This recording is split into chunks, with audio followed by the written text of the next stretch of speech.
If you had to identify 3 things that entrepreneurs should be doing on social media as we start the new year, what are they? 3 things that entrepreneurs should be doing on social media going into the new year. I think every entrepreneur, by definition, has a smaller organization, right? If you're an entrepreneur, you can be entrepreneurial within corporate America, but if you're an entrepreneur, the biggest problem with social media is it's resource intensive, right? You either have to hire someone, which becomes a cost, or it takes up a lot of your own time. I think the number one thing, forget about 3 and I'll get into that, but the number one thing you have to do is reverse engineer what you want out of it. And I think that in default, we think that we want the sale, right? Like we want to use social media to create an event, what I would call the right hook. But I would think a lot about thinking about social media as a jab opportunity, something where you can give. For example, I think Q&A is the single greatest kind of thing going on right now. It's the biggest place where we can bring value. It's access, which is what people want. And so, from my standpoint, the number one thing I think they should do is really understand the power of Twitter. That would be number one. Twitter search, twitter.com/search is probably the most interesting website to me on the internet. The ability for any entrepreneur, whether you sell lollipops or sneakers or whatever you do for a living, to go in and be able to use Twitter search what people are talking about, and then jump into the cocktail party, whether you have 0 followers or 1 million, incredibly fertile, the most interesting place. So understanding the power of Twitter, and then number 2, executing within it. But not by talking, but by listening, because Twitter's the one place that allows you to listen. Number 2, I would have a very strong kind of strategy for Facebook and Pinterest if you are selling something direct online, especially Pinterest, especially female demo Pinterest. So, I think there's a lot of things one can do, but I guess my overarching answer is to become practical. I think that too many people think it's gonna save their world, and too many people think it's nothing of value. The answer is clearly somewhere in between. I think becoming educated on it, but that's what I would do. So you mentioned right off the bat that entrepreneurs are strapped for time and also for resources. So if they're going to start to learn more about Twitter, Pinterest, Facebook, how do they know what is actually going to help their bottom line? Is there actually going to be a revenue return, or what things can they do to make sure that it's actually worth the time and resources? Like everything in life, it's like a piano. How do I get an ROI of a piano? I don't look at it. I go and practice, and then if I'm talented, maybe I'm Billy Joel, and I make a crap load of money. I mean, this notion of like, this paralysis around ROI, look, can I get serious? Sure. There's no ROI in anything unless you learn how to use it and then execute it and have talent to do it. I mean, there's no ROI in anything if you don't know how to do it. When something new comes along, like social, you make a decision. You decide to either be a first mover advantage and take the risk that maybe it's not something that's so big, the way I did with e-commerce in 95, 96, and you get the upside, or you're a slow second mover. You wait for something to become real. Show me. This entitlement by entrepreneurs needs to get away. Like, show me that there's an ROI and then I'll invest. I mean, while everybody else has been trying to figure out the ROI of social media, I've been spending the last 6 years getting ROI from social media, and so have a lot of my contemporaries.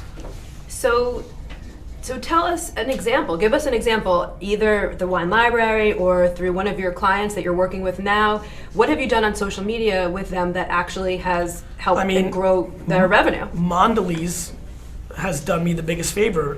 What maybe you noticed, maybe some people watching noticed, maybe 4 or 5 weeks ago there was a big profile on me in VaynerMedia in the New York Times. Yeah, I read it. I wanted to ask you about the Nilla wafer example. Well, that's the answer, right? Yeah. Like, unfortunately for me, here are my answers to your question. I've created ROI in 3 places. One, for me. I personally have made a lot of money by using YouTube and Facebook and Twitter and those things. Well, that's hedged, right? If I'm selling the notion of it and I'm getting it, I don't like the idea of monetizing around being a guru or a maven. I think that's a cheap win. So I never want to talk about that. Number 2 has been wine library. But again, because it's a private business, there's only so much I can disclose because of the way my dad wants to roll and like things of that nature. Again, one can say, well, of course you're saying that, you come in. The other place is my clients. Now, unfortunately for me is they don't want to disclose that either. There's a competitive advantage. Fortunately, finally, Mondelez shared some data, and the Nilla case study really matters. Nilla's entire budget went into social media last year. Nothing else. No TV, no print, no SEO, no SEM, no direct mail, no event marketing. We created content on Facebook, Pinterest, and Twitter. And for the first time in a decade, this very large piece of business, which is hard to move the needle on because it was flat or down for 10 straight years, was up 9% in sales. Not in Facebook engagements, not in retweets, not in pins, in sales. And so to me, at some level,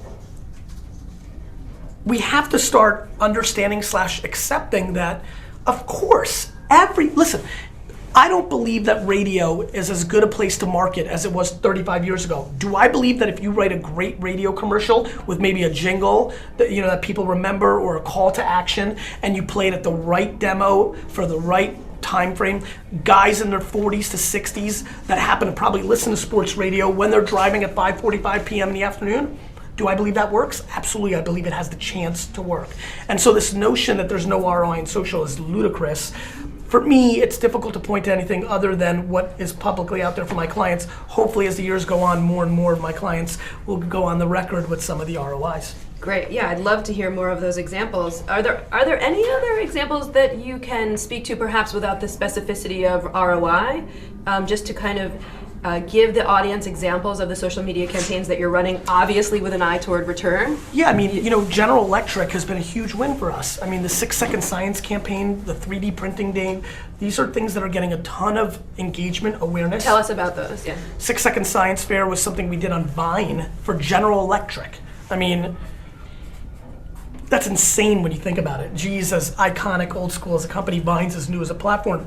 And it's about getting earned media and reputation marketing around positioning the brand in a certain sector. And so, I mean, nobody wants to pay us the kind of fees that we're asking for unless they're seeing some sort of return on their investment. You have to understand, when you post something on Facebook and you see 41,000 impressions on that post, every one of our clients at the large business scale, they're paying for these impressions in other places, right? There's a lot of dollars being spent on impressions, whether it's television, banner, search, it's all about awareness. This whole notion of the final conversion, Allison, you could have any executive from any major company right now and ask them the ROI of their television spend, and they're not going to give you a real answer. Absolutely. Well, with all due respect to Inc. magazine, their full page ad, I don't know what my full page ad of page 47 on Inc. returned quantifiably to a sale. It's not how it works, right? It's just not how. What was the ROI of me being on the cover of Inc.?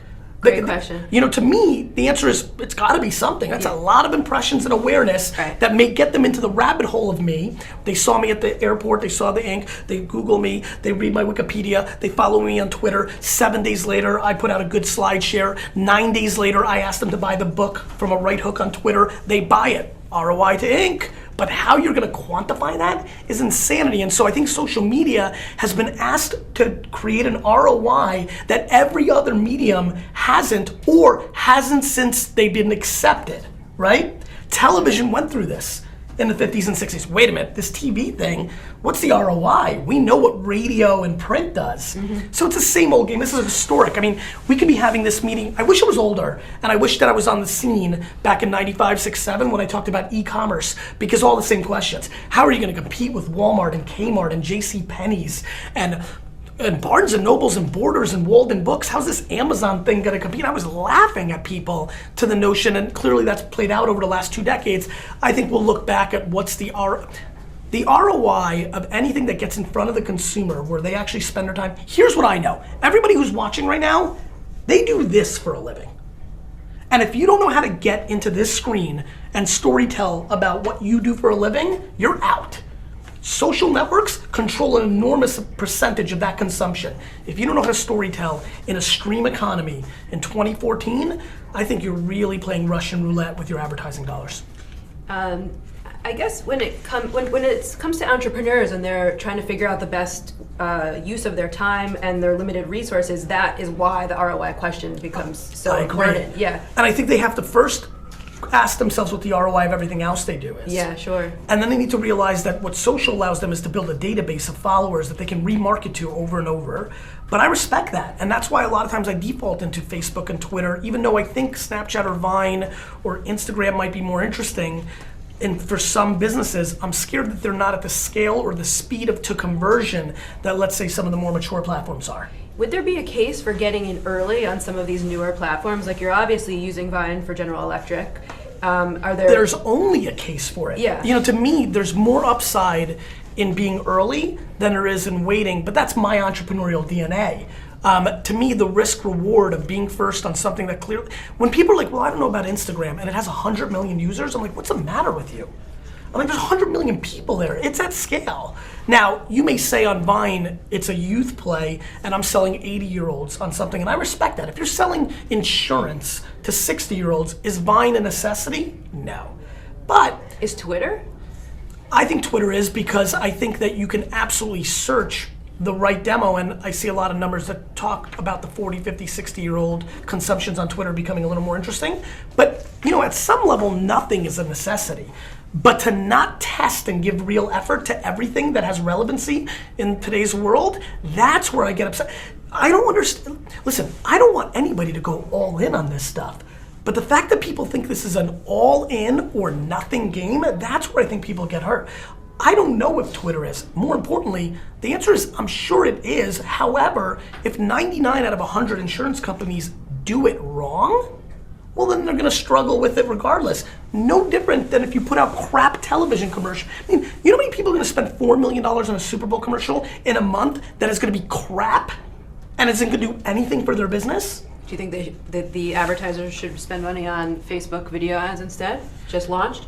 I'm not a big fan of an autoplay anything. So no, not in the current state of the product. Now, on the flip side, if it doesn't autoplay, and you get the impressions you're looking for, if you can get every single person that consumes Facebook on one day to see a video, I think that becomes a very interesting debate. Is that money better spent there than it is on a TV commercial during the Super Bowl? And it could be much more targeted. It can. I mean, listen, the Super Bowl is actually one thing I don't pick on because it gets so much awareness. Sure. It's become a thing. Sure. But yeah, I mean, I think these are very healthy debates.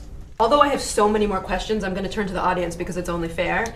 A question came in via Twitter from TechMD. This person says, I am just starting up. How should I build my brand integrity on social media? By your actions. It's actually a piece of cake, TechMD. Have integrity, thus you've built it. That's a very easy.